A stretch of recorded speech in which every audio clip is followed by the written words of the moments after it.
shepherd. A birthday celebration for someone who has touched so many. Y'all know her by Shanquella, but I know her as Bookie. He shall hide me. Nicknames tied to years of memories. If I could count, I'd say a lifetime. Her best friend, Shanonica, looking back. Spring break, high school spring break, birthdays was our favorite. My failing hand. Happy birthday to one. Happy birthday. On Sunday, January 8th, friends and family of Shanquella Robinson gathered at her Huntersville gravesite to celebrate her birthday with songs and balloons. Shanquella died in October last year while on vacation with 6 friends in Mexico. Both Mexican and U.S. authorities have been investigating her death. So, who else attended the post-humous birthday celebration, and what did they say? Let's find out. On the 9th of January, Shanquella Robinson would have turned 26. Her mother, Salamandra Robinson, was present for Sunday's outpouring of love that took place at Beatty's Ford Memorial Gardens in Huntersville. It felt really good that so many people came out to celebrate her birthday, and she is smiling down on us, her mother stated. Shanquella's cause of death was officially listed as severe neck and spinal injuries. Shortly after her death, a video made its way online that apparently showed a woman on the trip attacking her. Mexican officials released a statement that they had issued an arrest warrant for a woman believed to be likely responsible for the model's death. However, no arrests have been reported. Although interest in the case has seemingly dwindled, that hasn't stopped Salamandra from being adamant about receiving justice for her daughter. I know that justice is coming, and there will be arrests. I know it's on the way. Someone's going to pay for this because she did not deserve this. The event on Sunday was put together by Mario Black with the Million Youth March of Charlotte and Salisbury. Just last month, Black organized a rally at a church in Charlotte for Shanquella. Our hope is justice, Black stated. And this is one way of keeping it going, keeping it alive, to let them know that we haven't forgotten. We're not going to let up until justice is served. The FBI investigation into Shanquella's death is separate from the one Mexican authority are overseeing. It's been over 2 months since Shanquella was killed while on a trip to Mexico with people she called her friends. The group initially told the bereaved family and Mexican authorities they believed the beautician died from alcohol poisoning. But her autopsy showed she actually died from a broken neck and atlas luxation in what authorities called a direct attack. We missed her for Thanksgiving, for Christmas. It's really hard on the family. We really love her, and I know she's in God's hands, said Shanquella's uncle Carl Drakeford. More than 2 weeks after her death, a video surfaced showing a naked Shanquella being beaten by one of the people on her trip. In it, a man can be heard asking, "Quella, can you at least fight back?" To which she replies, no. Shanquella's family says they still haven't gotten any updates on the case, but the Attorney General in Baja California Sur has issued an arrest warrant for one of the women on that trip, calling for her extradition. Mexican authorities also say they are looking into a possible cover-up after the doctor, who was on the scene with Shanquella for nearly 3 hours, didn't report her physical injuries. I'm not really talking to investigators anyway, and when I was trying to talk to them, they won't tell you anything. They don't want you to mess up their investigation, and I'm not trying to mess up their investigation. I want them to find out everything that they need to find out and justice will be served, said Shanquella's mother, Salamandra Robinson.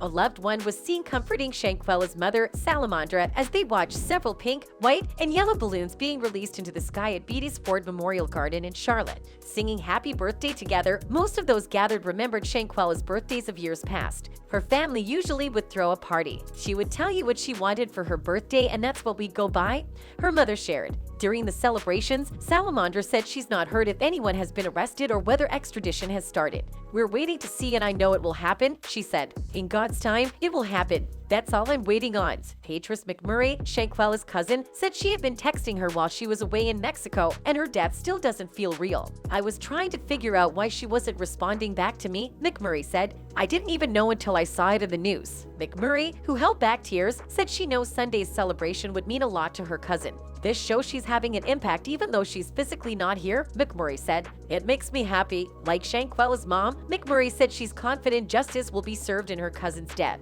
It's still not going to bring her back, but it will start the healing process, she said. At the end of the celebration, Shanquella's family sang happy birthday to her and released the balloons into the sky. "We love you, Shanquella," they shouted. "We have to try to stand strong for her," Salamandra added. "She would want us to be strong and keep on going." Amid the pink flowers and the birthday balloons on Sunday, there was Bobby Collins and his son, Denver. Shanquella was Denver's godmother. Before she died, she was trying to teach the one-year-old boy how to walk, Collins said. Carrying Denver, he moved closer to where Shanquella was buried. As he lowered Denver to the grass, the child took several steps. Collins let him go. Laughter and cheers rang out in the cemetery. Right after Shanquella died, he just started to walk. Collins said, "She's probably jumping for joy right now. I just know it." At the event, several people said it was a birthday celebration for someone who touched so many. One of the people in attendance was her best friend, Shanautica. She said she continues to think about how many memories she shared with people. Spring break, high school spring break. Birthdays were her favorite, Shanautica said. Tens of people spoke about the times they spent together with Shanquella. The Robinson family became Charlotte's family when this tragedy happened, Mario Lopez, one of the event's organizers, said. So, ensuring and seeing the hashtags on social media is very important. Support for Shanquella's friends and family continues to pour in as they await justice for her death.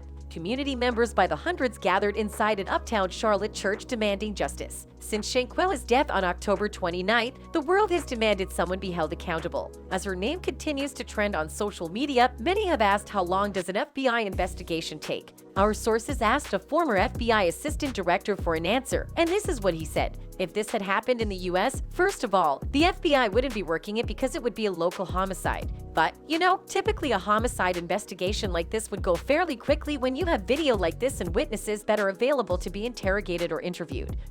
Other forensic evidence, maybe video or maybe time logs, that sort of thing. Cell phone pinging, which you see in the Idaho case, all that evidence is available. In extraterritorial cases, particularly involving the Mexican government, which is really hit or miss when you deal with the prosecutors and the federal police down there and the judicial police down there. They're hit or miss in terms of their competence, number one, number two, and their motivation to actually get moving on the case. So, we have to get the evidence in our hands before we can actually introduce the evidence into U.S. courts. That's all done by treaty, and that's ribbons and bows and formal papers requests that go back and forth, back and forth.